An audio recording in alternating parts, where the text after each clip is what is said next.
Hello, it's time to reveal the secrets of how to hunt northern lights.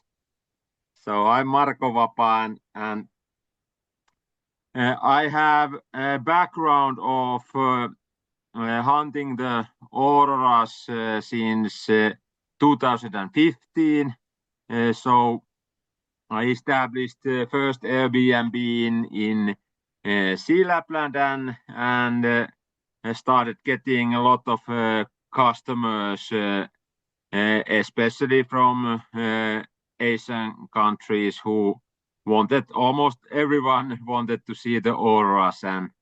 And then first 5 years I had the problem that I didn't know what to do, and then we started figuring out with my twin brother, which is also online here on the control room, Mikko. So we started finding out how to make the aurora hunting more scientifical and more systematical approach on it. And so now we go through the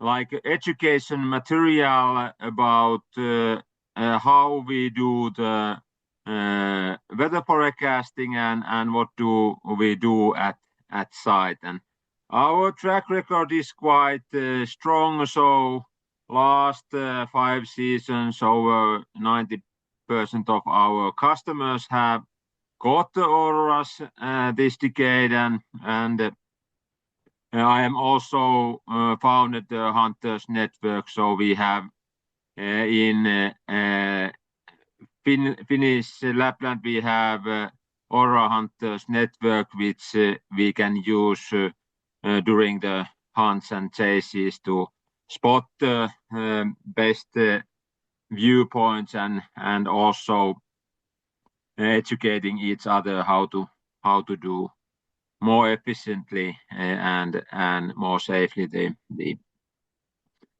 aurora hunts. And our approach is quite technological, so we use the modern apps and by that way reduce the waiting times and other things related to just guessing and luck. More info about me can be found in markovapa.fi also. So, how to catch the auroras? The main thing is to find the holes in the clouds. So when it's open sky, then the chances of catching the auroras are much bigger. So mostly we cancel those hunts when the sky is fully clouded, and sometimes it happens that many days, even 3-4 nights, there might be fully clouded situations, and it's not worth of driving 500 kilometers somewhere just to have a small look. So we tend to cancel most of the hunts if the chances are less. And the main thing is to predict when the auroras are occurring and then being at the open spot when the chances are the highest. So we also fine tune the starting times to better match for the success. So we go now through in different parts. First, how to find the holes in the clouds, and the main thing is to use the local weather apps. So most of the people think that you could just use the global services, like for example Windy app, which has the cloud layers, but much more efficient is to have direct access to local weather services. So in Finland, for example, EL Paras lists different service providers. So here on the right, you can see Ilmatieteen laitos, our national weather forecast department, and then Foreca and Wire.no, which gives the list of how the sky is changing during the night.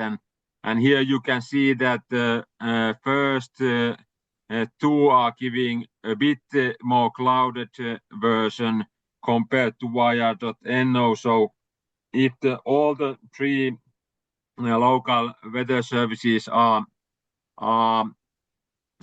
it's saying the same, then it's clear that the sky will be clear. Now there is some probabilities that there is a bit clouded, but at least on this figure you can see the moon in at some parts. So when you see the moon, then you can also spot the auroras. So auroras are still visible even if there's semi-clouds or semi-open sky. And most important is the cloud maps and rain radars which you can use.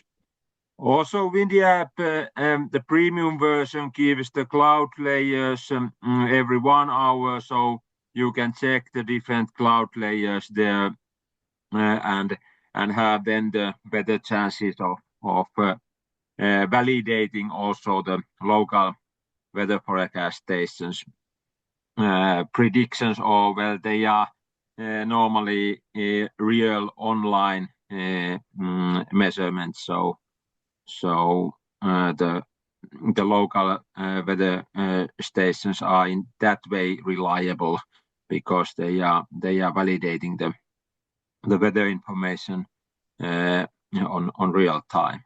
And then the Aurora webcams, which here is on the below, you can see that there is 2 Aurora webcams in Kotative and Vaatungi, which are showing the auroras on the horizon, and then Pyhätunturi, which is showing the fully clouded situation. So aurorawebcams.com is one website where to check where the open holes are, but these are of course a bit limited because they are only on specific spots, and also the clouds move, so you cannot just drive to open hole if the sky is changing. So you have to know how the clouds are moving. And also my Aurora forecast app has some of these Aurora webcams available. So that is the one app which has almost all the necessary info, except the cloud forecasting is lousy on my Aurora forecast Aurora app.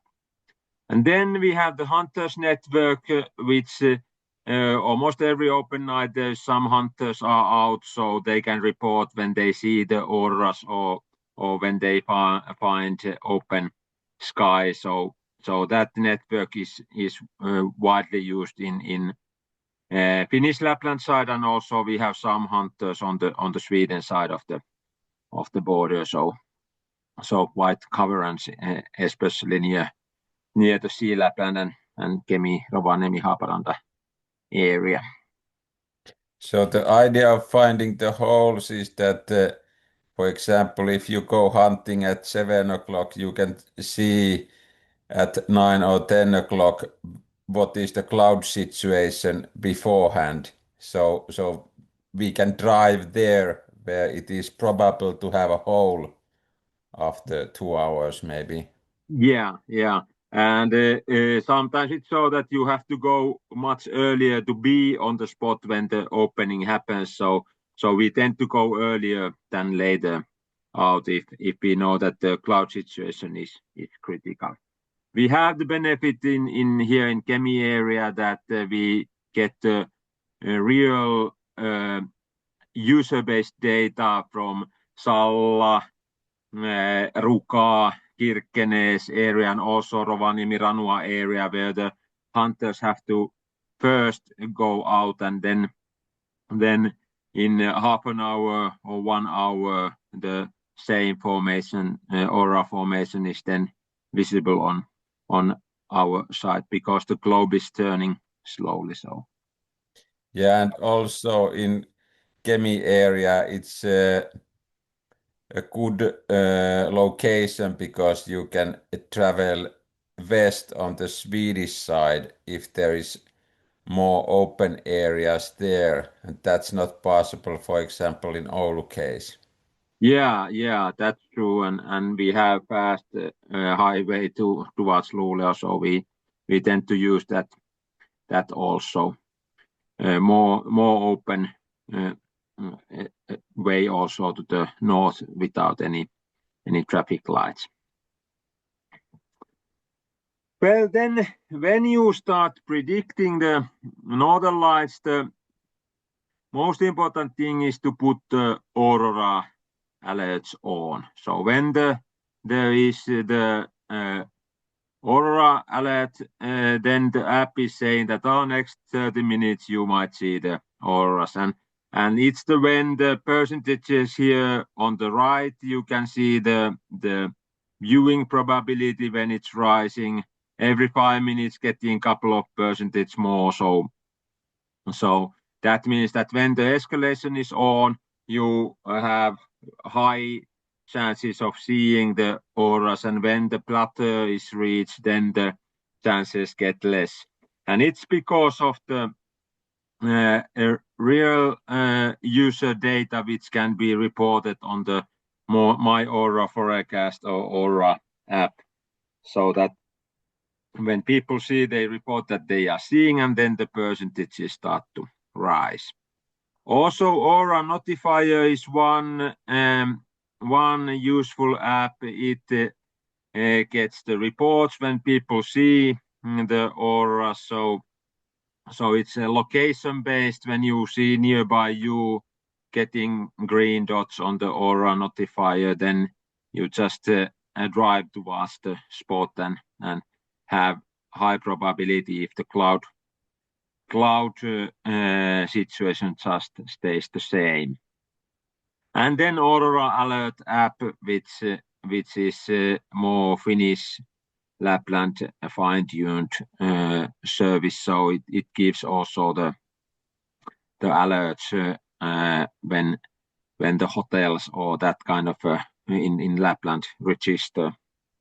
The problem is that there is some miss alerts in Aurora Alert. For example, last season we got a lot of alerts from Yanka Resorts, which had even on daylight reporting. So it's there's still some technical issues with that one. And key values to follow is then on our side in West Lapland, the percentages work the best because it's relying on the user data. So when the percentages start to rise, you can be sure that somebody is seeing them. So if if you cannot have this user data, for example, you are in Ruka or Salla area, then the budget, negative budget is like registered here on the right corner down. There is the when budget goes on minus, it means that the solar wind is towards globe. So then normally you start seeing quite soon in half an hour or something like that the auroras on open sky. And then also the KP index, many people only know the KP index, so they are following the KP index. So in our knowledge, the KP index is only affecting the magnitude of the aura. So you can still see on low KP, you can still register the auroras, but when finding the biggest and brightest and most beautiful auroras, then the higher KP index is giving the some kind of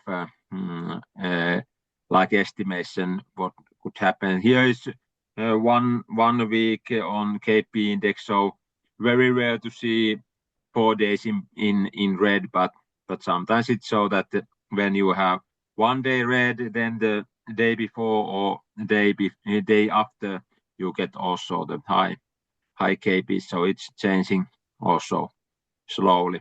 And of course, the best information is that the hunters are reporting at site through the My Aurora Forecast app or Aurora Notifier app, or then reporting via WhatsApp group or something like that. So the more hunters are out, the better chance is to capture them. So is it so that those values, they are not so important, but the map showing where people are seeing northern lights is the most reliable? Yeah, I think that the percentage is growing is the most important, because if it's stating it on your current location, so it's GPS based. So the most important is when the percentages start to rise, then to be out. It does not really matter the exact position, because the auroras are occurring in 300 kilometer above. So it's also showing, if you are at site, it shows 100 kilometer more north or more south, the same formation. So of course it's important to be as north as possible, so that the more north you are, the more wider it's on the horizon, or more higher it's above your head when you are more north. So I consider the percentage is most important, and the Aura notifier, for example, has the problem that it does not have hundreds or millions of users as the My Aura Forecast app has.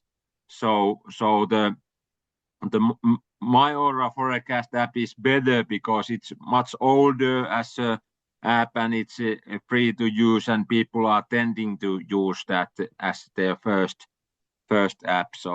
So if Aura Notifier, for example, we have last season, I remember around 10 times that we got first Aurora. So there was no one reporting on Aura Notifier, and we reported first, and then after a while, others started reporting also. So even though we saw there was not anyone else seeing on our east side of us, where it's for sure that the belt came from the Russian side. So they would have seen it before.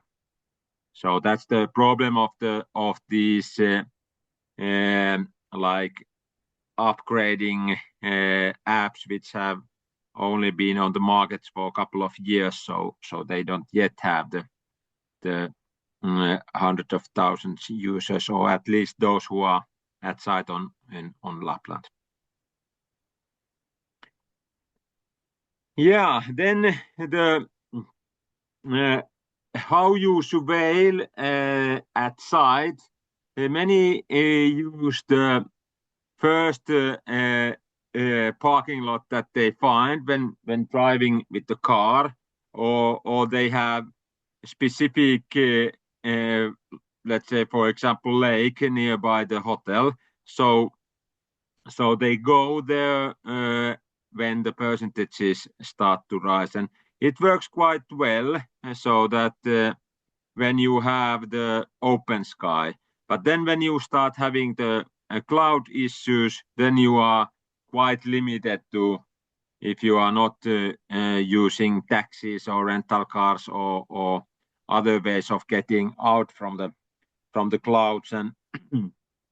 And first you have to check the spots on daylight, if you try to get on by foot, checking the spots, and Then we use Aura hotspots map here on the left corner. You can see the our map, which is around 500 different spots nearby the Lapland, which you can drive to the next spot and next spot and next spot to spot if the sky is open enough to spot the aura. So there's a listed different dark viewpoints, especially to the north, and it's also publicly people can inquire the hotspots map if needed. And even though in Nordic countries there's every man's rights, there are still places that have the private signs, or they say that aura hunting not allowed here. So you have to obey the signs. It's only there because there's too many people visiting those locations. So in my experience, it's mostly only in Rovaniemi area and in Tromsø, which has the most hunters.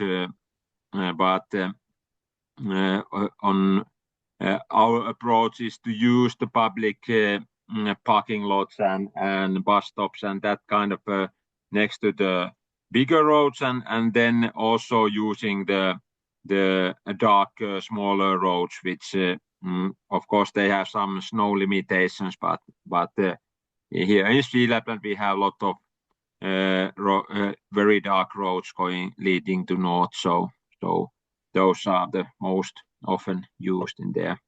And how to surveil the auroras is that because you cannot see with your blind eye either the early signs of auroras, so you should shoot the smartphone like panorama style on first to the west and then northwest, northeast and east direction, and when you get those 6 night shots or something like that out from your phone, then you can check if there's like green elements or other colors there.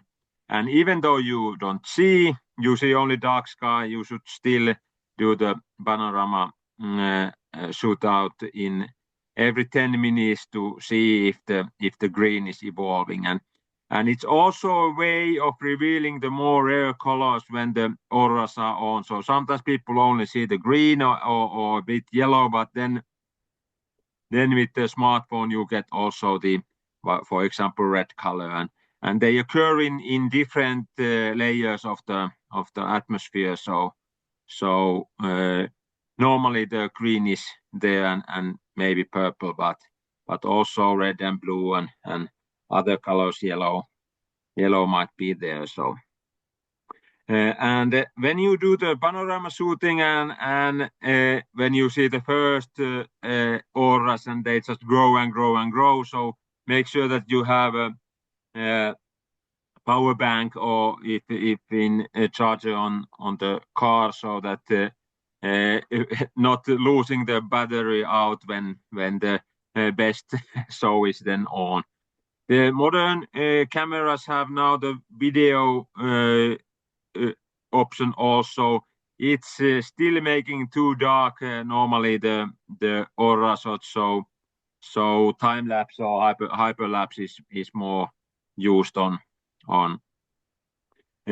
when trying to get like a video style movement on there.